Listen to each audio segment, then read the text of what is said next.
What's up, guys? It is time for another episode of Reggie's Expressions. Reggie's Expressions, how you guys doing? It is a interesting week. Oh, now you want to turn on whatever you got to turn on over there? People next door.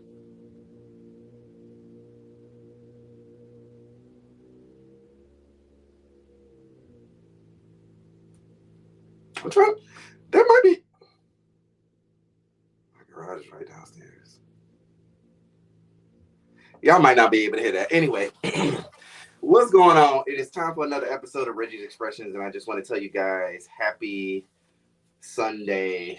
You guys will be watching this on Monday. Shout out to everybody who listened to the episode last week about respectability politics.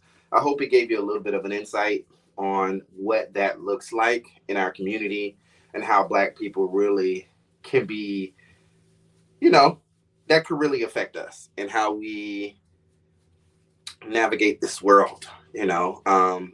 So I appreciate that.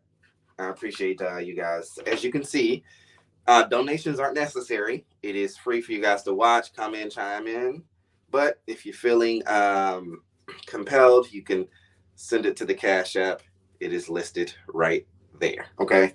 Also, on my social media, you guys have noticed that my page has changed maybe just slightly. You can send stars as well. At the end of the day, none of that is required.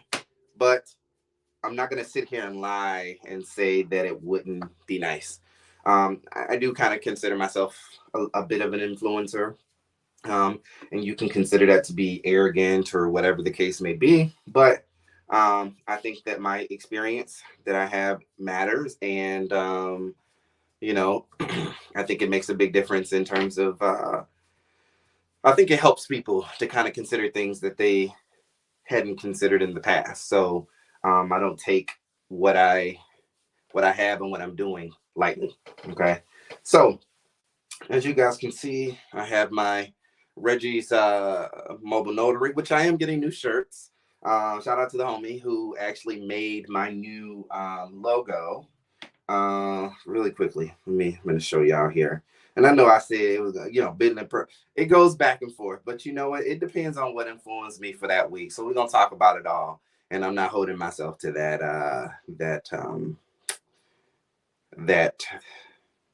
behavior. I'm looking at. Let's see. Here we go. This is one of them.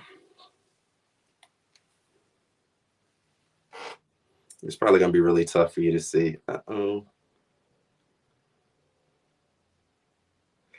You guys on here can't see it because you're listening to it, but they can. I'm recording. That is my new logo. It is beautiful. Got some new shirts that are coming in. I'm really excited about that. It's like, sometimes I get in my head about spending money on things like that because it's like, dang, Reg, I mean, really, what's the point? We still trying to make money over here, and how you know what? It's just for me to gain a better footing in this world and be able to continue to do what I ultimately want to do, which I have come to realize is to be a service of people, whether that be in the wedding capacity, whether that be in helping people face to face in the notary capacity, or just doing this by just being selfless with my experience and telling it like it is. There is a level of freeness that I get from being able to do that and being able to see other people be happy.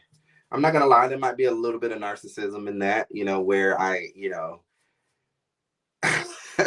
who do I think I am that I can do this in this way and think that it's on a higher level. That may be speaking to the arrogance in me, but at this point, it is what it is, and you can choose to fuck with it or not. You know what I'm saying? I mean, it's up to you.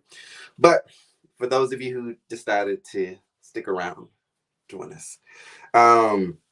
Last week was an interesting week. Well, it was pretty low key.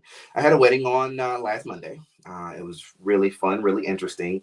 The scary story of it all, it wasn't really a scary story, but it was an awkward moment where I was in a church and they asked who the minister is. And, I always get this energy when it comes to Black folks because people think, well, Black folks think, a lot of us think that officiant is ministry, pastor, somewhere along the religious line of things. And I'm not super religious, okay? The basis of, I'm not religious at all. I am spiritual. I like to think that I'm spiritual in a way. Um, to explain my experience towards how I feel about God, um, in the Bible, and I've said this before on here, I don't look at the Bible as source material to base how people should act and be in this world from a book that is over 4,000 years old. It doesn't take in consideration of nuances. It doesn't take in consideration the modern experience and how things change. So I can't necessarily align myself with something in a way so strongly that doesn't offer nuances. A lot of times with the Bible, it's all or nothing. I go back to homosexuality and how homosexuality is, to a man to lie with the man is an abomination, you know, um, in Leviticus. And, you know, we've all heard the conversations about how homosexuality didn't come into existence until the 1940s. What they were talking about was something completely different. They were talking about eunuchs and not necessarily eunuchs. I'm sorry. Well, eunuchs, but talking about men laying with boys, which is more pedophilia than it is homosexuality, and how it is present day translated into that, and how the powers that be has changed it into something that really wasn't considered a huge thing back in the day. Homosexuality has been in existence since the beginning of time. There's stories told and written, where some of the kings and kings that existed did have, men as what do you call it? They're I was gonna say concubine. Maybe that does apply. I don't know. But have sexual partners with men and all this other stuff. So for that particular reason, I don't really hold the Bible as literature to live life on. I think it's unrealistic in ways. And again, like I said, most importantly, it doesn't take in consideration of nuance. So I say all that to say that because there's some inconsistencies, and the idea was that this was written by these men who God spoke to, recently, or spoke to then. We ain't got no new people that has heard the voice of God. And that's as basic as it gets to me when it comes to why I don't necessarily align the way I live with how the Bible teaches, right? So that's another story for another episode. But I say that to say, a lot of Black folks, still follow the lane of religiosity.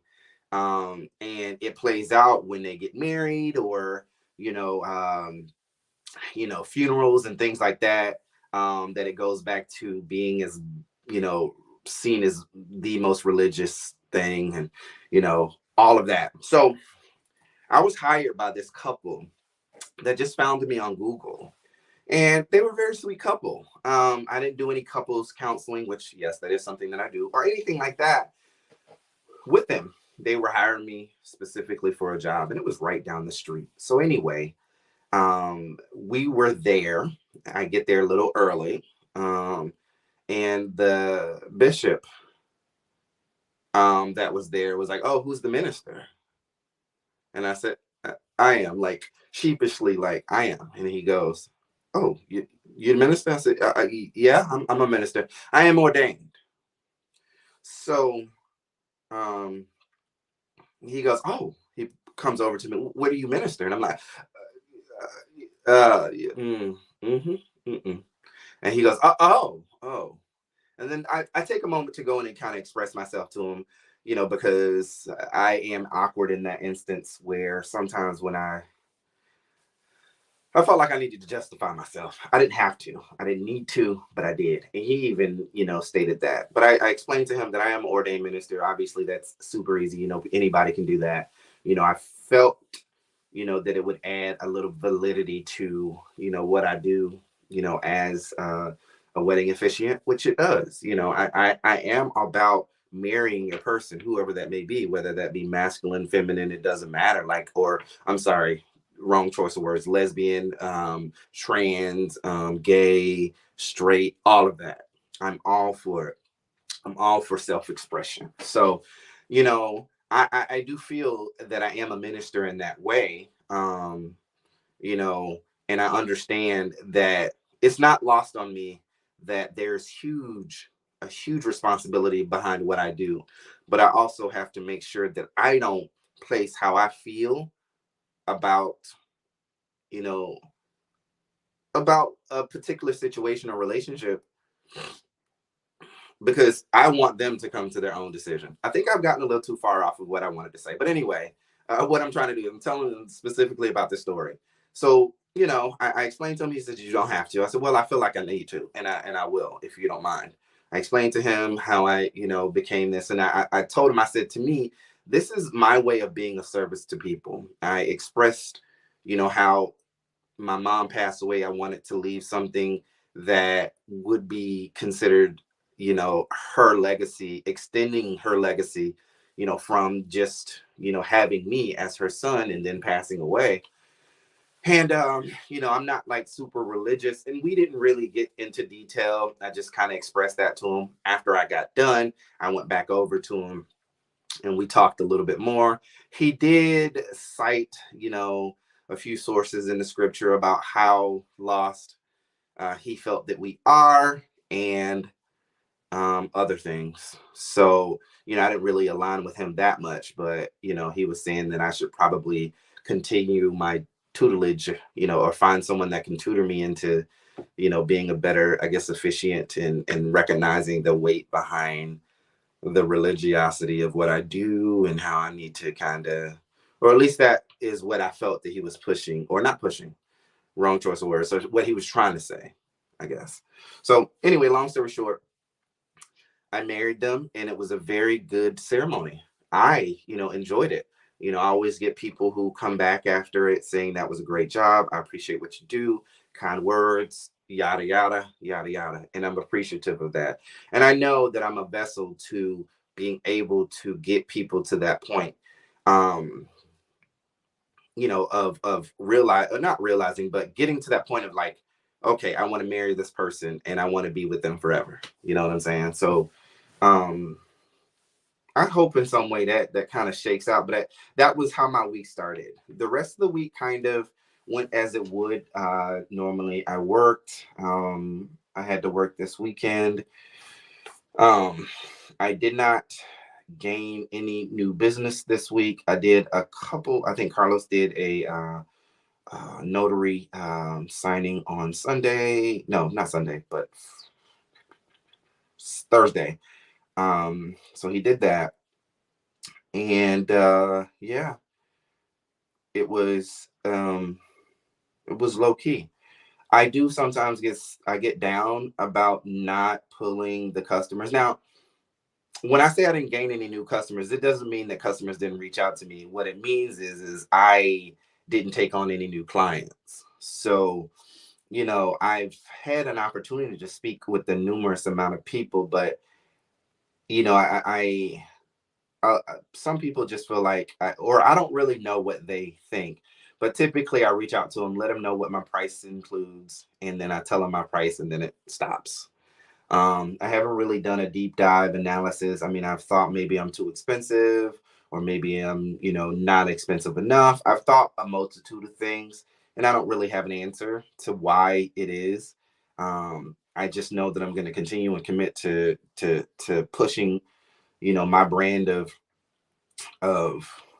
what I do out there with the hopes that people will start to align more, because this isn't just a hobby, which y'all know I got a whole bunch of hobbies out there, but this is not, this is beyond the hobby at this point. I've been involved in this for over a year, and I still have the same energy and, tenacity that I had when I got my first wedding. So that hasn't changed. But I have to tell myself that every customer isn't your customer. And imagine if everybody said yes and how busy you would be, it would not probably align with what you want. And that's the quickest way to get burned out. And at one point in the month of October of 2022, I did get a little burned out. So I have to make sure that I maintain positivity and understand that, I have to pace myself. So I don't think what I've gotten, what I've done so far this month is a small feat. I did 3 weddings, performed 3 weddings, and booked 3. So, you know, it's fine. It's fine. So, I have an appointment today at 12 with the client. Call her back. I have to call them. I have to call them. I gotta get ready to go pretty soon. I didn't even realize that. Huh. Interesting. But yeah, there's that. I mean, so the week was pretty low key.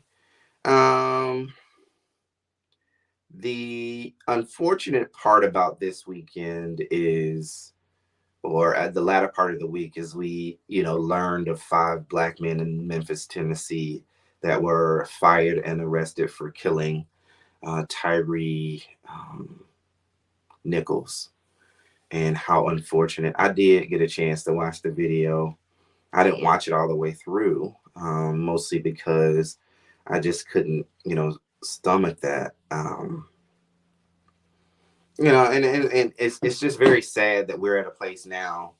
Um, we're Nothing seems to have changed since 2020, where George Floyd had passed away. The fact that the last 2 years, the amount of people being killed by the hands of police, due to brute force, unnecessary force, it has grown exponentially in the last 2 years. And it just seems like, being docile and being quiet is not the route anymore. What does it take to start having real conversations to rein this in and stop this senseless killing? you know I've heard where people have tried to make this a black on black crime, and unfortunately that is the biggest crock of shit that I've ever heard. And I it when people are saying that it's black on black crime, they're ignorant. Number one. Number two, they're just throwing up something that they heard somebody else say. It's not of thought. Is devoid of thought, and it's just something that has just been thrown down your throat, you know and you're spewing that same erroneous um rhetoric out to justify a killing that had nothing to do with that. It's white supremacy can show up in many forms. It is what we here in America have been indoctrinated in. That's what this world has been about white supremacy. And a lot of people think because slavery doesn't exist anymore and Jim Crow laws isn't the case, that people can say and do, or that these things don't exist. It don't, you know. And what's interesting, and I Sean King brought this nuance together. They had a new DA or something like that that basically ran on the election, saying that he was going to hold policemen accountable, which probably had everything to do with the swiftness of those guys being fired, and also have something to do with the swiftness of those guys being charged and all that other stuff. But I don't think that. I think that has a lot to do with it. But at the same time, too, I think it just shows another way Black folks are the victim of of this hypocrisy that exists in this world. We've seen a whole bunch of example. The cops with Breonna Taylor, how they were, only charged with wanton endangerment or something along those lines, and none of them were charged with her murder when they clearly murdered her. We saw with Derek Chauvin, how you know that process wasn't as swift. We saw with the specific people or the cops in Colorado, with the gentleman, gosh, the massage therapist. I can't think of his name, and forgive my mind and not my heart. Um, Zachary, I want to say Zachary. That might not be it. I'm sorry, but that gentleman. I mean, they weren't charged. They weren't charged, and we can't help but call that out when we think of this. And we are victims of the hypocrisy, and that is sad to be a talking point. There was another person. There was a white gentleman who tased him. That was also there. There hasn't been any names or any charges at all of that person. For people to willy-nilly say, see, this isn't a race problem. Yeah, it is. Yes, white supremacy can show up in many different ways and uses, you know, black folks to perpetuate it moving forward often. And it's just sickening. Um, it's just sickening. Another thing that came into my purview was the conversation between Van Lathan and Emmanuel Acho. Acho. Acho.